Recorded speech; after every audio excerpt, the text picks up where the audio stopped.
میں نعیم الحق صاحب کے ساتھ بیٹھا ہوا تھا, اللہ تعالیٰ انہیں غریق رحمت کرے, تو انہوں نے کہا عمران تمہارے خیال میں سب سے بڑا ہمارا میڈیا دشمن کون ہے؟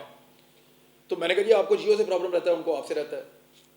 انہوں نے کہا یہ دیکھو میرے پاس لسٹ پڑی ہوئی ہے یہ اشتہارات کی, یہ کمپین ہے, سرکاری کمپین ہے, اس میں جو سب سے زیادہ ٹاپ کا انہوں نے اشتہار دیا ہوا تھا وہ انہوں نے جیو کو دیا ہوا تھا, باقی سب کا ملا کے اتنا تھا جتنا اکیلا جیو کا تھا. میں نے کہا یہ رشوت ہے؟ کہتے نہیں یہ میرٹ ہے, کیونکہ سب سے زیادہ لوگ جیو کو دیکھتے ہیں اس لیے ہم نے سب سے زیادہ اشتہار اس کو دے دیا. یہ نعیم الحق صاحب نے مجھے کہا تھا. انہوں نے کہا کہ اب ہم اس بنیاد پہ, تعلقات کی بنیاد پہ, دوستی کی بنیاد پہ ہم اشتہارات نہیں دیں گے اور اس چیز کو ڈسکریج کریں گے. تو وہ جو ایک رستہ تھا نا کہ سرکار سے بلک میں پیسے مل جاتے ہیں بہت سارے, وہ کھلے کھاتے تھے, وہ پیسے ملنا چینلز کو بند ہو گئے. اب وہ چینلز کی فیزیبلٹی ایسی تھی نہیں کہ وہ خود سے اپنے آپ کو چلا سکیں, ان کی مارکیٹ کنڈیشن ہی ایسی نہیں تھی کہ وہ کمائی کر کے خود سے اپنے آپ کو, وہ ایسے ماڈلز ہی نہیں تھے جو خود چل سکیں یا خود کفیل ہو سکیں. وہ تو بنائے اس لیے گئے تھے کہ پولیٹیکل سپورٹ ملے گی تو ہم چلیں گے. ایک تو انہوں نے یہ کام بند کیا, دوسرا انہوں نے ایک اور کام بند کیا. انہوں نے یہ جو مالکان کے اور یہ میڈیا والوں کے جو کام شام ہوتے تھے نا, ملاقاتیں کروا لی, یہ کام کروا لیا, وہ کام کروا لیا, وہ محکمے بھی, وہ بھی انہوں نے بند کر دی. اس کی وجہ سے جب میڈیا انڈسٹری کو یہ فیل ہوا کہ اس کا فائدہ کوئی نہیں ہے تو لوگوں نے اپنے چینل بند کرنے شروع کر دی. ابھی تک پاکستان میں 2-3 پروجیکٹ عملاً اور باقی سارے تقریباً بند پڑے ہیں. تنخواہیں بھی نہیں مل رہی, تنخواہیں عادی کر رہے ہیں, اپنے اخراجات کم کر کے وہاں لانا چاہ رہے ہیں کہ جتنی کمائی ہے اتنا ہی خرچہ ہو جائے لیکن کم سے کم سسٹین تو کر جائیں. تو سسٹینیبل ان کے ماڈلز ہی نہیں تھے. اب وہ اس کو سسٹین کرنا چاہ رہے ہیں کہ کسی طرح یہ چینل سسٹین کر جائیں. کچھ لوگ پیسے کم کر رہے ہیں, کچھ لوگ جو ہے وہ لوگوں کو کم کر رہے ہیں, تعداد کم کر رہے ہیں, کچھ لوگ جو ہیں وہ چینل بند کر رہے ہیں. جس کو جو سمجھ آ رہی ہے وہ ویسے کرتا جا رہا ہے. اس میڈیا انڈسٹری کی تباہی کی ذمہ داری پالیسی سازوں کی ہے کہ ہم نے پالیسی نہیں دی. اتنے بلک میں جب بچے, ابھی بھی بچے جو میس کمیونیکیشن کر رہے ہیں مجھے ان پہ ترس آتا ہے. وہ یہ سوچ کر رہے ہیں کہ ہم پتہ نہیں کون سے صحافی بن جائیں گے, ہم پروڈیوسر بن جائیں گے, اینکر بن جائیں گے, رپورٹر بن جائیں گے, اور 10 چیزیں ہوتی ہیں, ہم وہ جا کے بن جائیں گے. یہاں پہ نوکریاں نہیں ہیں.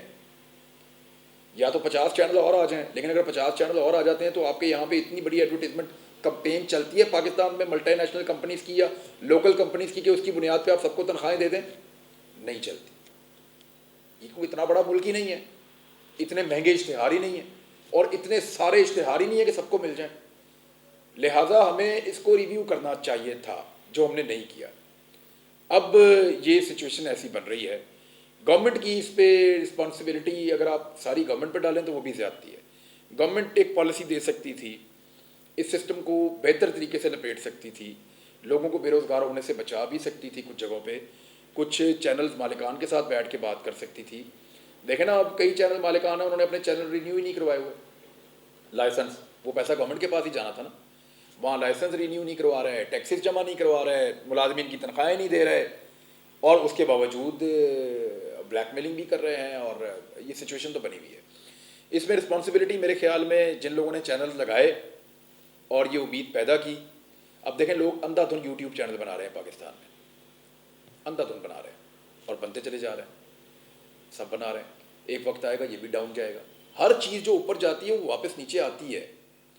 تو جب وہ اوپر جا رہی ہے تب آپ شکوہ نہیں کرتے, تب آپ یہ نہیں سوچتے کہ اس نے نیچے آنا. تو جب یہ نیچے آ رہی ہے تو پھر اس نے آنا ہی آنا ہے. میڈیا پاکستان کا یوں کر کے شوٹ کیا تھا, اس کو واپس نیچے آنا تھا, کیونکہ چیزیں اپ ڈاؤن جا کے کہیں جا کے سسٹین کرتی ہیں. اور پاکستان ابھی تک سٹیبل نہیں ہے, یہ ٹرانزیشنل پیریڈ ہے, یہ گزر جائے گا. لیکن میڈیا کو مار تو بہت پڑی ہے انفارچونیٹلی. جتنا پاکستان کے اندر میڈیا کی گنجائش تھی اس سے زیادہ بڑا ہو گیا میڈیا, تو آٹومیٹکلی اس کو واپس اپنی جگہ پہ آنا ہے, اور وہ آ رہا ہے. چائنا نے جو کنٹرول کر لیا نا اتنی بڑی وبا پہ, اس کے پیچھے واحد ریزن ان کا کنٹرولڈ میڈیا اور ان کا کنٹرولڈ ملک ہے. میری نظر میں دنیا کنٹرولڈ طریقے سے ہی چلتی ہے, آزادی کے ساتھ دنیا نہیں چل سکتی. اگر آپ سب کو مادر پدر آزادی دے دیں گے تو یہ دنیا تباہی کے دہانے پہ پہنچ جائے گی. پاکستان کا کوئی ایک ادارہ میں آپ کو کہوں نام لے جو سب سے بہتر کام کر رہا ہے تو آپ کہیں گے پاکستان کی فوج. وہ اس لیے کہ وہاں پہ آزادی نہیں ہے, وہ سب کو کنٹرول رکھتے ہیں, ان کی اوقات میں رکھتے ہیں کہ تمہارا یہ کام ہے اتنا, تمہارا اتنا, تم اتنا, اور جو جس کو بتایا جائے گا وہ اتنا ہی کرے گا اور اس کو ٹھیک طریقے سے کرے گا, اور ہر بندہ اکاؤنٹیبل ہوگا. اس طرح ملک بھی بن جاتے ہیں. کنٹرولڈ انوائرمنٹ میں چیزیں چلتی ہیں. آپ مادر پدر آزادی دے دیتے ہیں تو پھر یہی ہوتا ہے جو یورپ میں اس وقت ہو رہا ہے, جو امریکہ میں اس وقت ہو رہا ہے. آپ دیکھیں جن جن ملکوں نے سختی کی, جن جن ملکوں نے قانون جو ہے ان کے کنٹرول میں تھا, چیزیں ان کے کنٹرول میں تھی, وہ قابو کر گئے. ووہان کے اندر انہوں نے کیسا بند کیا ساری دنیا شور مچاتی رہی, لیکن وہ نکل گئے اس میں سے, کیونکہ وہ ڈنڈا بھی چلاتے تھے اور وہ لوگ بھی ڈسپلن تھے. ہم ایکچولی کنٹرول کا مطلب یہ نہیں ہے کہ آپ کو سچ بولنے سے روک دیا جائے. کنٹرول کا مطلب یہ ہو سکتا ہے کہ آپ کو جھوٹ نہ بولنے دیا جائے. کنٹرول کا مطلب یہ ہو سکتا ہے کہ آپ وہ والے سچ نہ بولیں جو سچ لوگوں کو نقصان پہنچائیں. دیکھیں ایک چیز ہوتی ہے حقیقت اور ایک بات ہوتی ہے سچ, ان دونوں میں بڑا فرق ہوتا ہے. ہم صحافی اکثر سچ بولتے ہیں حقیقت تک پہنچے بغیر. آپ نے کسی آدمی کو الکوہل استعمال کرتے ہوئے دیکھ لیا تو یہ ایک سچ ہے, آپ جا کے شور مچائیں اس نے شراب پی لی ہے. لیکن اگر آپ حقیقت جاننے کی کوشش کریں, پتہ چلے کہ اس کو کسی حکیم نے کہا تھا کہ اس کو روزانہ یہ تھوڑی سی پینی ہے ورنہ یہ مر جائے گا, تو وہ حقیقت ہے.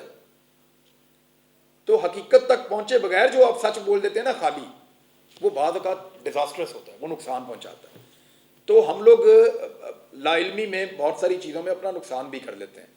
تو کچھ حد تک تو کنٹرول ہونا چاہیے میڈیا کو. میں بالکل اس بات پہ, جس طرح لوگ اٹھتے ہیں اداروں کو, لوگوں کو, شخصیات کو اور سسٹم کو گالیاں دینا شروع کر دیتے ہیں, اس کی گنجائش نہیں ہونی چاہیے. لوگوں کو کنٹرول کرنا چاہیے. یعنی اگر ایک میڈیا چینل کے ایک بندے کو کسی نے پکڑ لیا ہے, کسی ادارے نے, تو آپ سارے چڑھ جائیں اس ادارے کے اوپر سے اس لیے کہ میرے چینل کے مالک کو پکڑ لیا یا اس کو پکڑ لیا ہے, اور رولا ڈال دیں آپ, تو وہ بھی زیادتی ہے. تو کنٹرول وہاں پہ اگر وہ کر رہے ہیں تو ٹھیک کر رہے ہیں, ٹھیک کر رہے ہیں. ایسا نہیں ہونا چاہیے کہ جو جس کے دل کرے تو اس کو گالی نکال دے اپنے ذاتی فائدے اور نقصان کے لیے. تو یہ غلط ہے. ہم نے ایسے کام کیے ہیں.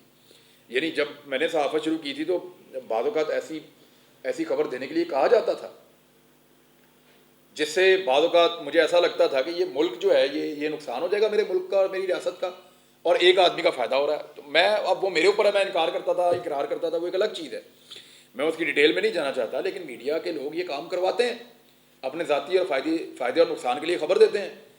وہ یہ نہیں دیکھتے کہ اس سے ریاست کو کیا فائدہ اور کیا نقصان ہے. تو کنٹرول ہونا چاہیے, اور کنٹرولڈ ہی ٹھیک رہے گا اگر آپ نے پاکستان کو آگے بڑھانا ہے. تو آپ دیکھیں نا, یہ جو ماڈل دنیا پاکستان میں نافذ کرنا چاہتی ہے یہ تو پوری دنیا میں فیل ہوا. تو یہاں کیسے کامیاب ہو جائے گا؟ نہیں ہو سکتا. کیا امریکہ میں پینٹاگون کے خلاف وہاں خبریں دے سکتے ہیں آپ نہیں دے سکتے.